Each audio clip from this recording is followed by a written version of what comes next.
Amen. Sige, pray ulit tayo. Ama namin, salamat po sa time na makapag-aral regarding evangelism. Ngayon naman po ay tulungan nyo kami sa kung paano namin titignan yung members' involvement sa usapin ng church evangelism. Hinihiling namin na maging beneficial ito. Hinihiling namin na maging thought-provoking ito. Sa pangalan ni Jesus. Amen. Ayan. So yung una is regarding sa primacy ng preaching sa evangelism. Pero hindi ibig sabihin na yung pulpit ministry yung primary sa evangelism is siya lang. Parang pulpit alone. Kapag nakadepende yung church sa pulpit lang, kung wala yung members' involvement, it is failing in its commission. Kasi ang evangelism ay church mandate, hindi ministerial mandate. Siya ay church mandate, hindi siya pastor's mandate lang. Ganun din, kapag yung pulpit lang ang nagkakaroon ng evangelism, it will render yung preaching unfruitful. Hindi magiging fruitful yun kung siya lang. Kasi yung mga members, hindi sila magiging mindful kung paano sila mag-witness sa usapin ng personal witness, sa usapin ng diligent invitation sa church. So may dalawang extremes na dapat iwasan dito sa members' involvement. Una, overemphasis sa soul winning na parang yun lang yung spiritual activity na importante.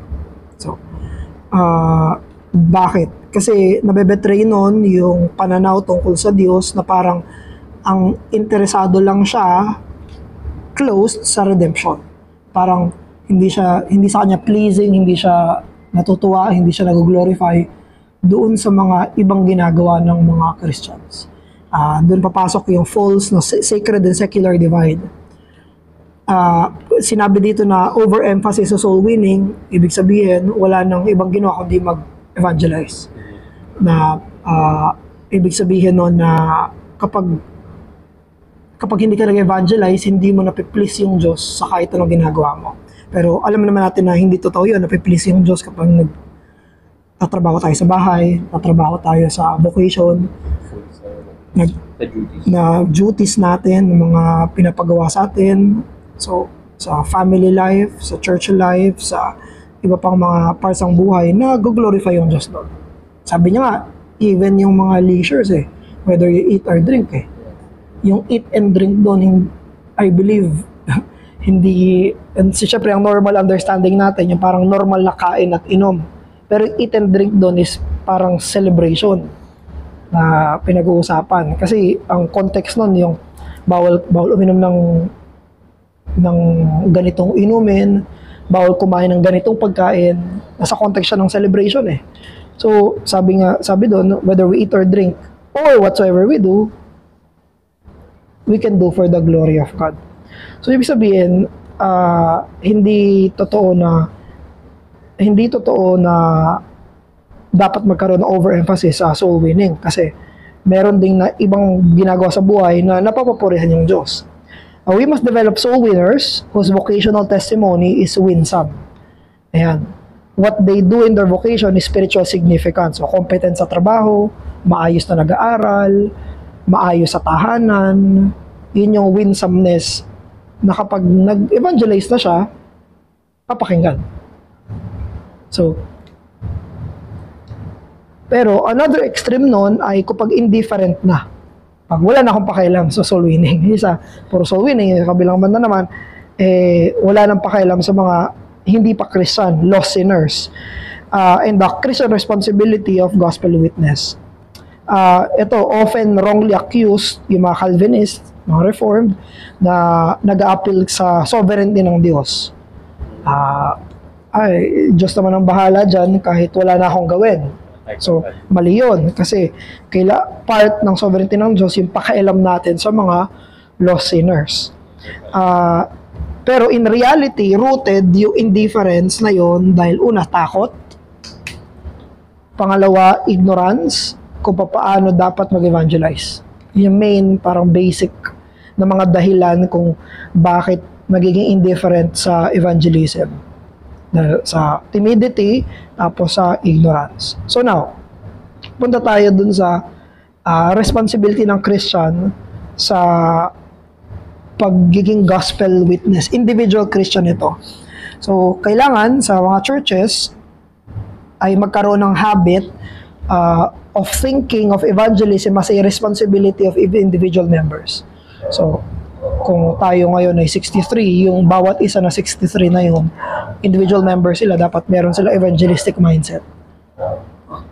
Na, ibig sabihin, hindi lang siya para sa mga gifted. Si kapatid, gifted siyang mag-evangelize. Si kapatid siya yung may kaya ba, may mag-aral siya o kaya naman magaling magsalita. So, evangelism is not essentially the exercise of a gift. It is for all who are truly converted. Evangelism is sharing one's own experience of salvation. Kung ano yung nagligtas sa'yo na gospel, yun, hindi naman yung i-share sa iba.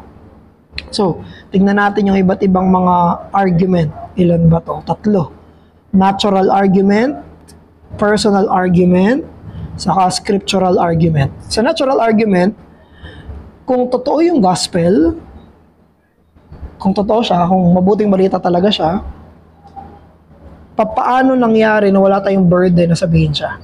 Parang yun yung pinaka-essence. Kung totoo talaga siya, hindi pwedeng mangyari na ayoko siyang sabihin sa iba. Kung totoo yung ibig sabihin niya, kung talagang yun ang solusyon para maligtas yung tao sa impyerno, maligtas siya sa kasalanan, lumapit siya sa Diyos, makapiling niya yung Diyos sa walang hanggan, natural lang yun na argument. Therefore, dapat siyang i-share. Nakalimutan ko yung pangalan, isang, siya, agnostic. Maalala ko yung muka, hindi ko maalala yung pangalan. Agnostic siya, philosopher siya, sa ibang sa West, sa Amerika. Tapos sabi niya, hindi siya naniniwala sa mga hindi nagpo-proselyte. Yung proselyte, yung gusto mong maging ka-religion mo yung iba. Yung proselyte. Pinoproselyte mo, parang kino-convert mo. Sabi niya, hindi siya naniniwala sa mga religious people na hindi nang ko-convert. Sabi niya, hindi niya daw maintindihan yan. Sabi niya, kung totoong naniniwala ka sa impyerno, at totoong naniniwala ka na yung religion nyo, o yung message nyo, yung magliligtas sa kanila, bakit ayaw mo sila i-proselyte? So parang sabi niya, natural lang na mag-proselyte. Parang hindi natural na ito yung mabuting balita, ito yung paraan para hindi ka mapahamak. Pero hindi kasi ako namimilit eh. Parang sa kanya bilang agnostic parang atheist din siya, pero sinasabi lang agnostic na hindi ko siguradong may Diyos, hindi ko rin siguradong walang Diyos. Pero halos same na niya. Bilang agnostic, sabi niya, hindi ko maintindihan niya kasi kung maging honest tayo, dapat pilitin mo ako. Kung maliniwala ka talaga na pupunta ako sa impyerno, pilitin mo ako. Gagawin mo lahat para pilitin ako. Kasi, sabi niya, para kang walang awa. Wala kang awa. Kung naniniwala ka na totoo yan, tapos ayaw mo kong pilitin. So, ano yun? Parang reasonable mindset. Kaya yun yung sabi ni, parang in relation, yun yung sinasabi ni Pastor Noel, yun yung reasonable. Kung totoo siya, hindi pwede hindi mo siya sabihin. Yung illustration na nabanggit dati, parang kung mayroong gamot sa cancer, hindi mo ba siya ipagkakalat? Kung totoong gamot talaga siya sa cancer, hindi mo ba, isisekreto mo ba siya? Hindi, pagkakalat mo siya, ito. The gospel is essentially good news to the worst condition of sinners. Kaya yung lack of zeal for the gospel betrays shallow conviction of the truth of the gospel. Betrayal yun sa katotohanan ng ebanghelyo kapag sa pinampanlalamig sa pag-share or paghikayat, yun ay betrayal sa katotohanan ng gospel. 2 Corinthians 4:13. And since we have the same spirit of faith, according to what is written, I believe, therefore I spoke. We also believe and therefore speak. So yun yung natural, yun yung totoo. Kung ano yung pininiwalaan ko, yun yung sasabihin ko. Kung totoong pininiwalaan ko siya, therefore sasabihin ko siya. So number 2, personal argument naman. sa responsibility ng individual. Yung bawat Kristiyano, each Christian, ay may opportunity at may access sa mga individuals uniquely their own. Ibig sabihin nito sa madalas na sinasabi ko, yung providential placement. Kung saan tayo nilagay na grupo ng mga tao. Meron tayong access sa kanila, opportunity sa kanila na tayo lang yung meron. Walang access yung iba katulad ng access natin. Pwedeng kilala sila ng iba, kunyari kapatid ko. Pwedeng kilala nila yung kapatid ko, pero hindi nila kapatid yung kapatid ko. Ako lang yung kapatid niya. Yung magulang ko, pwedeng may mga kaibigan sila, pero hindi nila sila anak. Ako yung anak nila. Parang unique yun. Unique na placement ng Diyos sa mga individuals. May binabasa, may pinapakinggan ako dati sa usapin ng identity. Sa secular to. Parang, what makes us us? Parang, paano ka naging ikaw? Naging ikaw ba dahil sa itsura ng mukha mo? May mga kamukha naman tayo. Paano yung twins? Magkamukha sila. Paano mo sa identity nila? Dugo? Or iba, kung anong blood type mo, yun ba yung nagpapa-unique sa'yo bilang isang individual?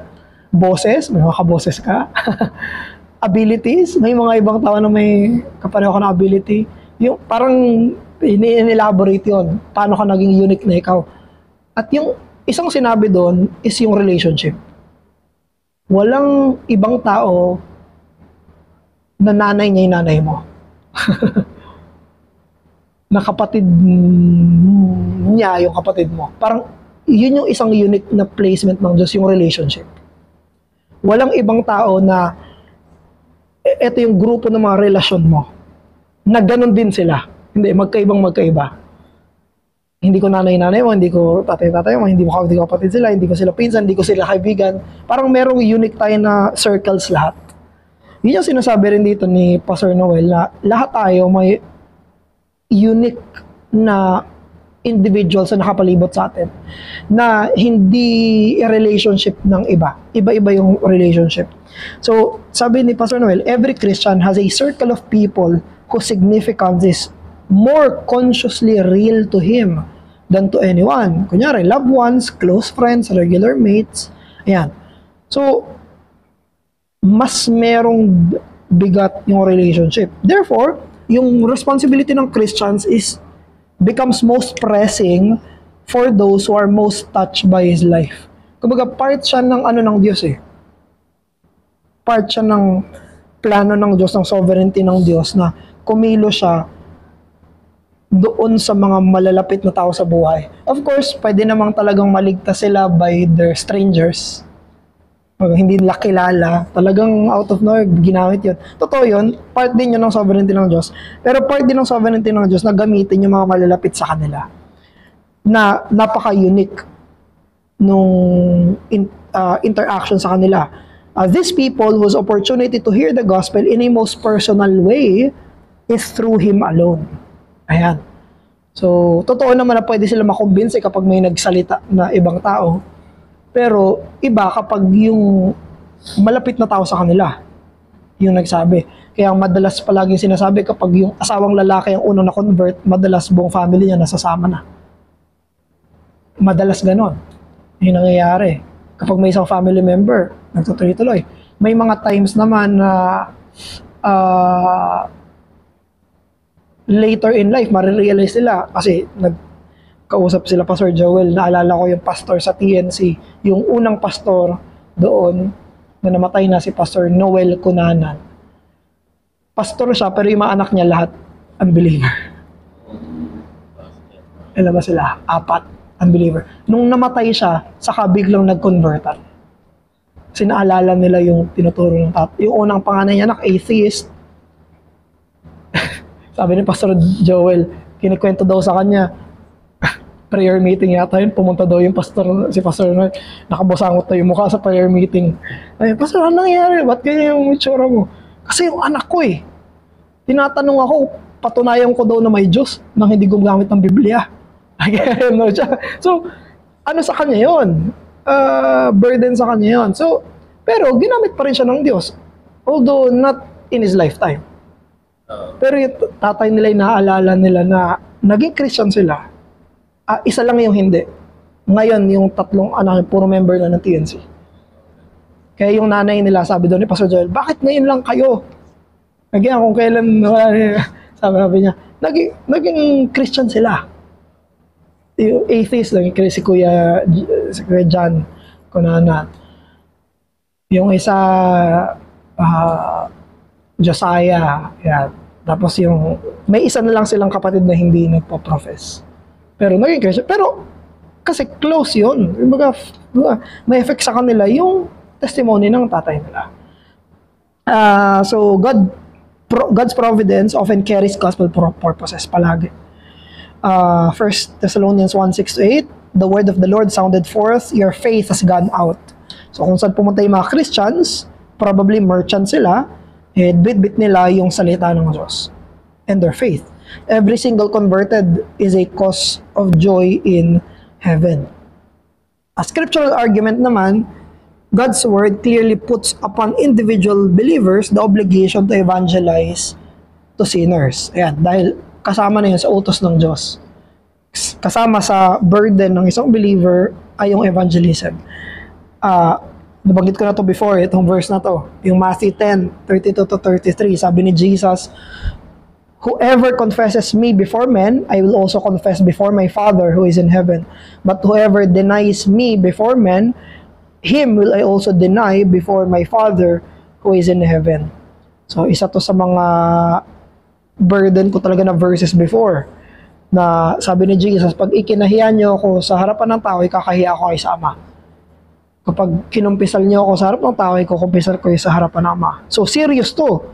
Na pag nag-fail tayo na confess si Jesus sa harapan ng tao, it is the same as denying Jesus before men. So, ibig sabihin pala, yung kawalan ng courage na sabihin si Jesus sa harap ng tao, part yun ng denial sa kanya. Kasi inis natin yung denial, yung kapag minartir ka lang eh. Dideny mo ba si Jesus o hindi? Hindi ko siya i-deny. Parang yun lang yung inisip natin na denial. Pero may denial sa usapin ng non-confession. Pag hindi willing na sabihin sa iba, same yun as denial. Sa 1 Peter 3:15, but sanctify the Lord God in your hearts, and always be ready to give a defense to everyone who asks you a reason for the hope that is in you, with meekness and fear. Dito nakaka-interesting yung nakuha ni Pastor Noel na point doon. Sabi niya, Christians are to live such a question-provoking testimony that focus on their hope. Yung mga Christian daw, mabuhay sila na parang mapapatanong yung ibang tao. Ano ba yung church nyo? Ano ba yung faith nyo? Bakit ganyan kayo? In a serious way. Na, ang ganda no, kasi totoo nga naman sa apologetics to eh. Sabi kasi, maging handa ka na sagutin yung mga magtatanong sa'yo. So, ibig sabihin, kailangan mabuhay ka na parang mapapatanong sila. Bakit kayo bawal ng Sunday? Bakit palagi na lang kayong may ganyan? Bakit ganyan? So, mapapatanong sila. At yun daw dapat yung pamumuhay ng Kristiyano. Mapapatanong sila dahil sa faith na meron sila. So, in individual level to kasi everyone yung inutusan dito na mag-give defense. Tapos James chapter 5, 19-20, brethren, if anyone among you wanders from the truth and someone turns him back, let him know that he who turns a sinner from the error of his way will save a soul from death and cover a multitude of sin. So, backslider ito. So, pero sinabi ni James, ang sino yung magre-recover sa backslider? Kapwa niya, yung isang Christian din. Magbabalik sa kanya sa faith. Sabi, someone turns him back. Pag binalik siya ng isang mananampalataya. So, we are the someone to anyone who wanders. So, we should be the someone, may isa pa ito ng one-on-one na pakikipag-deal sa kanila. So, diretso na tayo sa motivational appeal. Kaya yung problem ng unevangelizing Christian, often that is motivational in nature. dun sa usapin ng motibo. Kaya ang task ng mga pastors ay i-cultivate, i-inculcate a multiplicity of applicable Christian motives, na maraming motives na kailangan magtulak sa atin para gumanap doon sa Great Commission. So beware na yung sa idea na organizing is all that matters in mobilizing for evangelism. Yun yung mga events na parang ito lang yung evangelism namin pag may event, ito yung evangelism namin pag may ganito kaming mga special na mga pangyayari. So different motives will bear on Christian under different circumstances. Malungkot, masaya, celebration, hindi, may sakit, wala. Kumbaga, mawawiden yung sphere kung saan lahat ng to pwede kong ipasok yung usapin ng Ebanghelyo. So this is part of the wisdom of God's dealing with us, that our duties are not static with a single motive demanded. Parang ito lang, nakakulong lang, ganito lang ang evangelism. Hindi, wide variety siya ng pagkakataon. Sige, tuloy natin. So, ibig sabihin, number 1, regarding sa motive yon, una, the foremost motive must be conviction of the truth and necessity of the gospel. Unang-unang kailangan maniwala tayo dun sa sinasabi natin, pinaniniwalaan natin. Pinaka-main yun. Kailangan totoong maniwala tayo sa Kanya. Para totoong gumalaw yung kamay, gumalaw yung mga paa natin. Number 2, personal motive will exercise compassion for sinners and concern for their tragedy. So, usapin na yun ng compassion sa mga makasalanan na totoong pupunta sila ng impyerno, totoong mahihiwalay sila sa Diyos. And number 3, use of carnal and selfish motives must be avoided. Ayan na, may yung carnal selfish motives para ma-evangelize yung mga niligawan na unbeliever, tapos saka evangelize. May business related, punta tayo sa church, pero may ano pala, gagawing ang tawag doon, downline sa mga business nila. So, may mga halo yun ng mga other motives. So, which, hindi naman masama outside of the faith, pero kung gagamitin yon para doon na nagkakatalo-talo. So, ano yung mga pastoral responsibilities? Sa last page. Merong 4 na pastoral responsibilities. Una, pastoral example in the pulpit and personal evangelism. Kaya yung mga sermons dapat palaging may gospel flavor at call.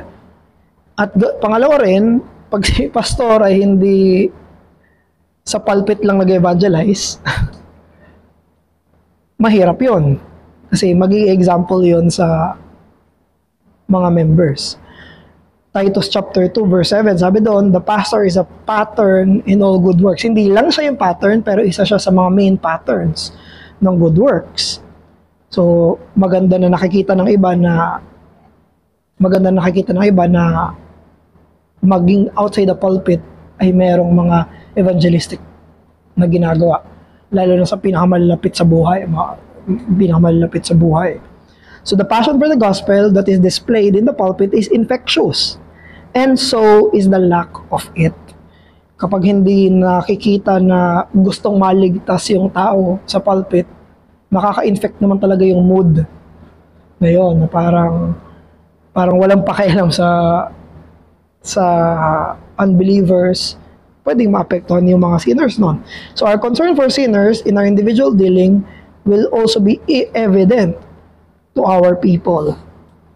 Pangalawa, periodic address and appeals for evangelistic zeal.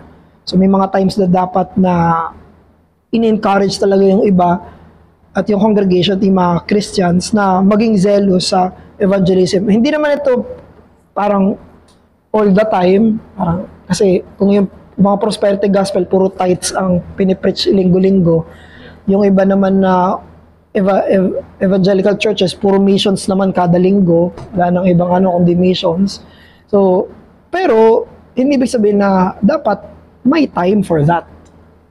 So, may time din naman na mag-preach kailangan sa giving. Dapat may preaching din para motivate saka hikayatin na, kailangan nating mag-evangelize. Kung may special seasons na kailangan i-address yan. Part yun na to remind. At pinakamahalaga na i-inculcate yung lifestyle evangelism. Ano yung lifestyle evangelism? Sabi ni T.M. Moore,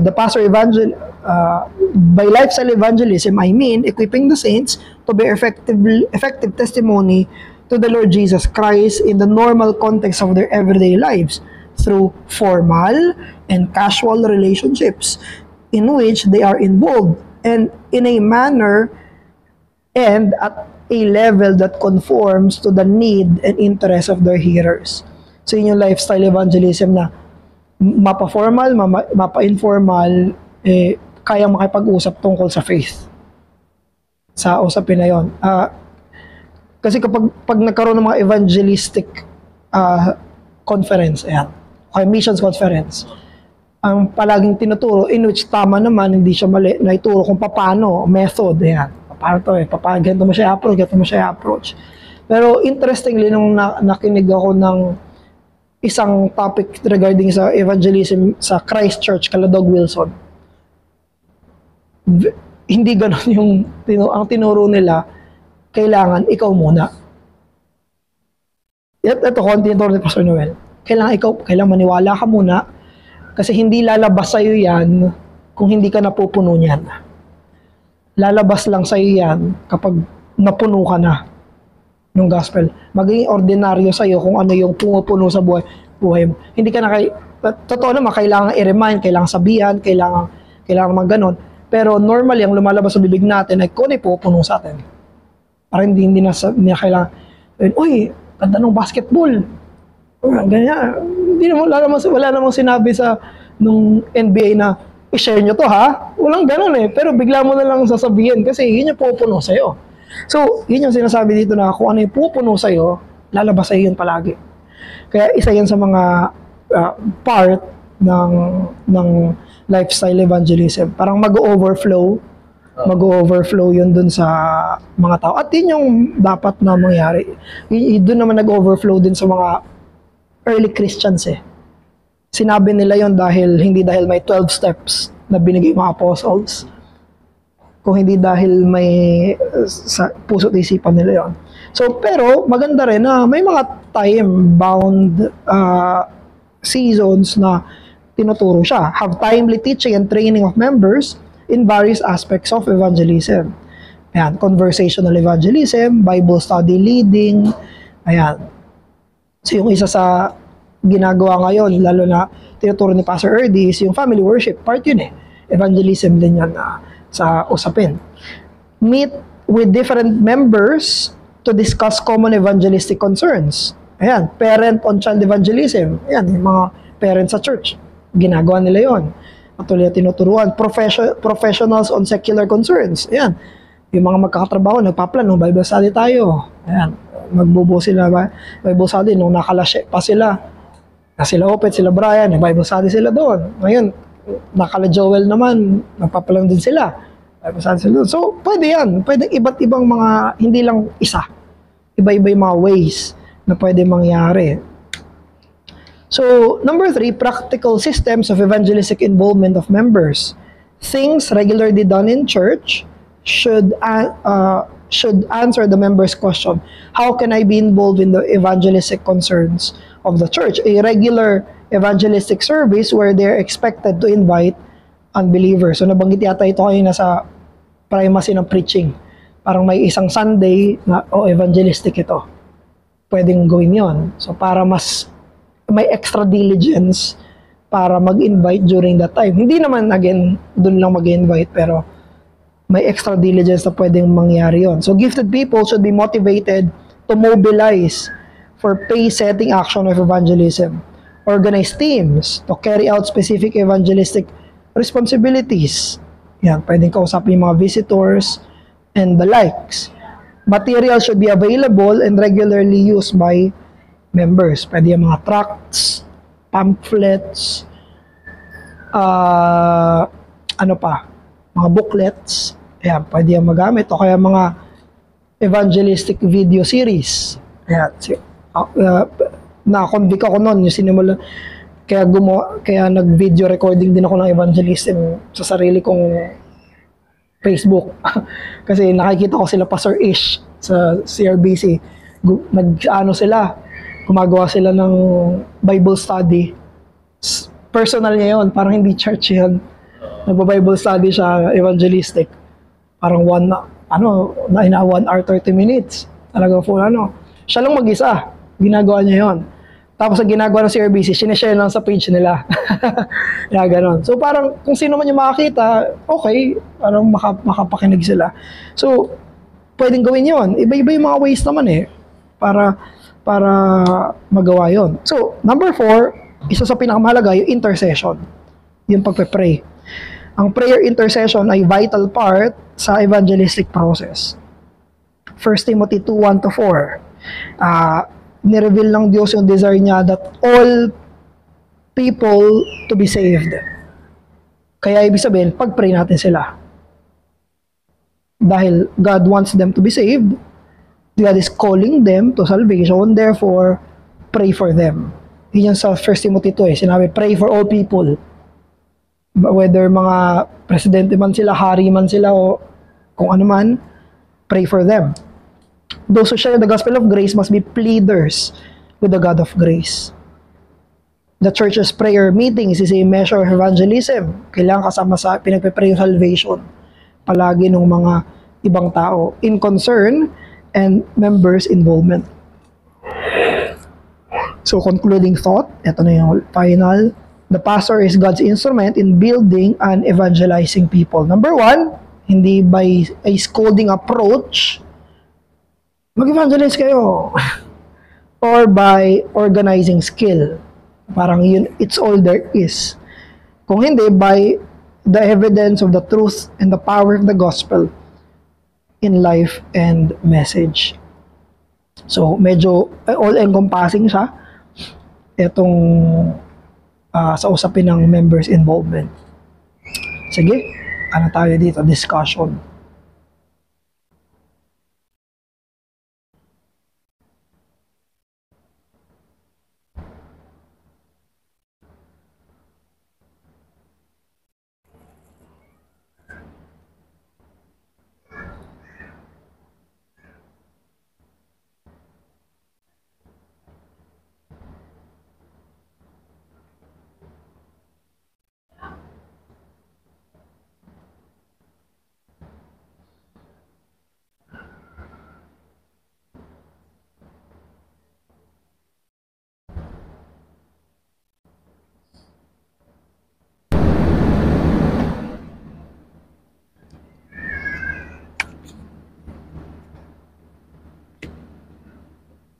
Simula ko ulit pas.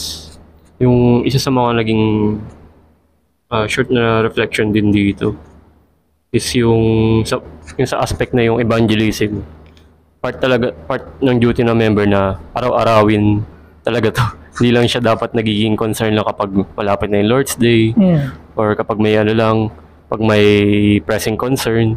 Dapat maging totoo sa atin to araw-araw na may panawagan tayo na mag-ebanghelyo, na mag-evangelize, na kung ano yung example lang ginagamit na pinapakita sa atin ng kapastoran, ng mga leaders, ng mga mas experienced na member, or kahit sa mga nakikita natin mga tapat na mananampalataya, palati yung mga panawagan natin sa ipag-ebanghelyo.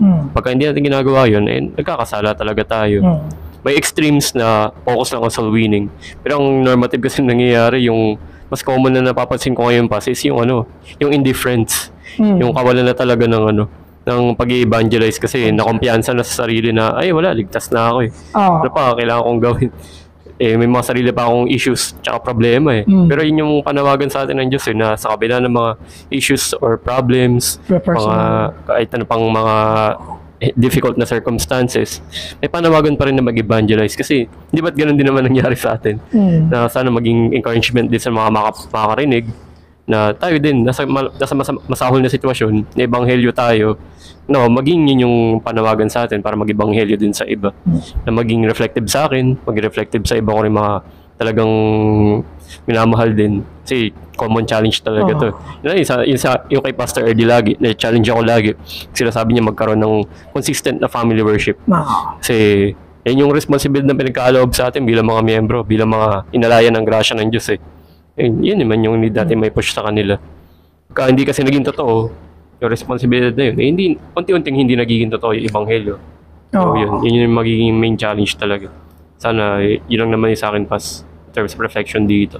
Dami talagang need pang gawin. May pang need asikasuhin sa larangan ng evangelism. Yung mga nag-evangelize din sa atin dati, may sarili din silang concerns. Pero, na-evangelize pa rin nila tayo.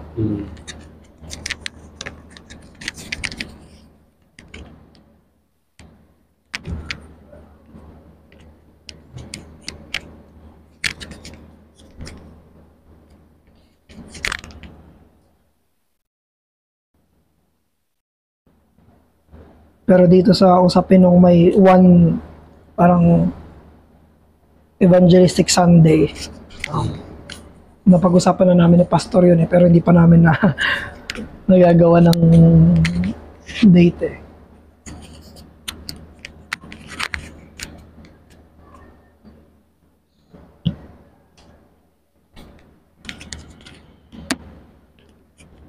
Yun, additional din pala pas. Siguro sa mga members talaga, ang i-aim muna, syempre hindi naman natin ninanais na pangunahan lagi yung Diyos. Laging reminder to sa atin na magsimula lagi sa pamilya. Kahit napaka-awkward, napakahirap, napakamalaking concern. Kasi wala naman talagang perfectong paraan para makipag-ebanghelyo tayo, kundi simulan at magtuloy-tuloy eh. Ang isang encouragement ko sa sarili ko rin at sa mga karinig, magtuloy-tuloy. Na patuloy simulan sa possibly maging tapat na witness. Kung yung napaparinig o naririnig, apply ng maayos. Maging practical sa approach sa pamumuhay Kristiyano.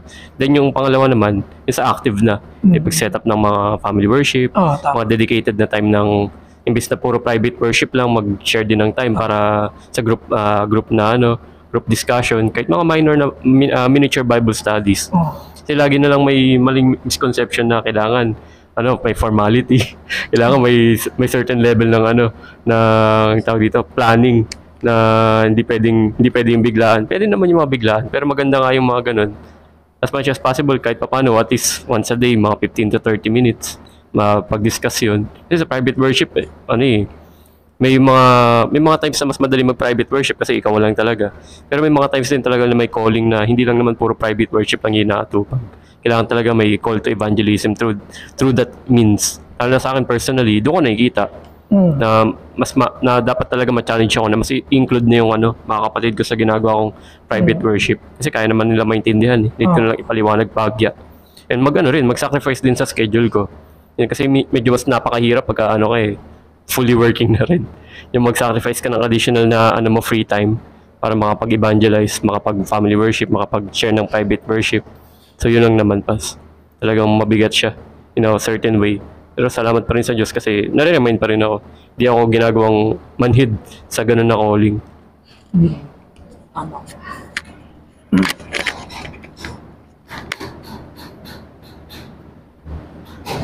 Kasi naglalaro po yata sila light.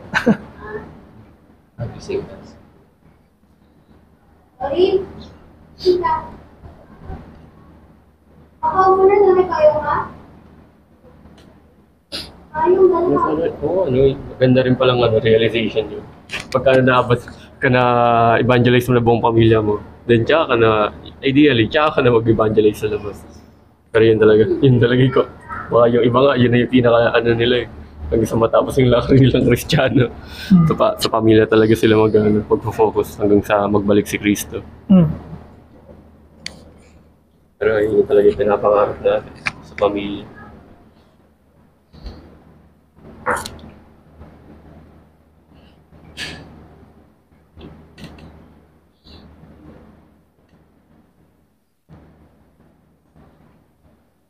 Sa mga practical, kapag hindi ako nakakapunta sa immediate family ko, nag-send na lang akong video sa kanila ng mga evangelism, yung mga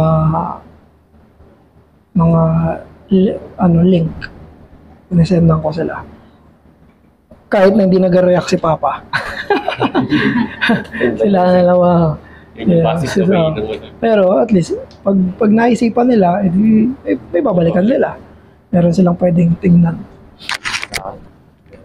Ano lang.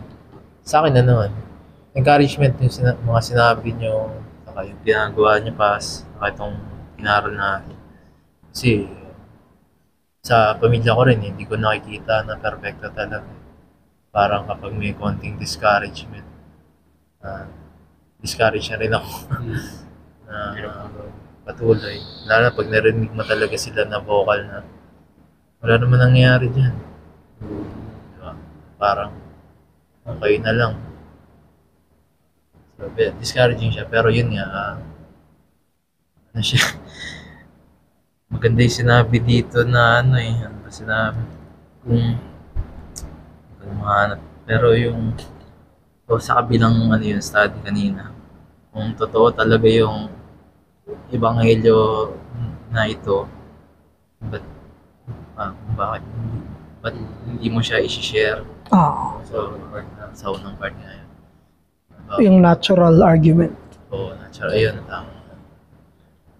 Although, yun nga, may mga discouraging. Kaya maganda rin yung sinabi sa huli dito na kailangan mo talagang ipanalangin din. Kasi, mauubos Kaya yun, pag nakita, kayo nila Pastor Erdy kasi iniisip nyo rin yung kapakanan ng iglesia, tapos syempre sarili nyo pamilya. Pero meron pa rin kayong time para doon sa whatever means na available. So, encouragement din sa amin at sana sa mga iba rin. Hindi nagagawa nila ng paraan, full time pa sila na nag-preach at may pinaghahandaan na para sa kapakanan ng kaluluwa ng mga congregation. So bilang miyembro, rin, dapat mahanapan ko rin ng paraan yun. Kasi sagana naman yung pagtuturo ng church pag-equip ng church ba sa mga members gaya nito, materials na although hindi naman lahat nakaka-attend pero ma-upload at magiging pwede ma-review o panoorin nyo ulit. So, ayun. Thank you sa study natin.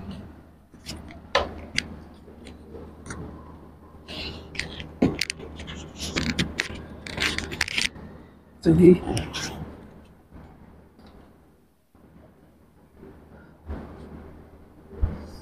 Tapos yung prayer intercession din. Isa sa mga dapat ma-recover na hindi in vain yung prayer. Pag pinapanalangin yung mga unbelievers by name, o kaya by family, by group, na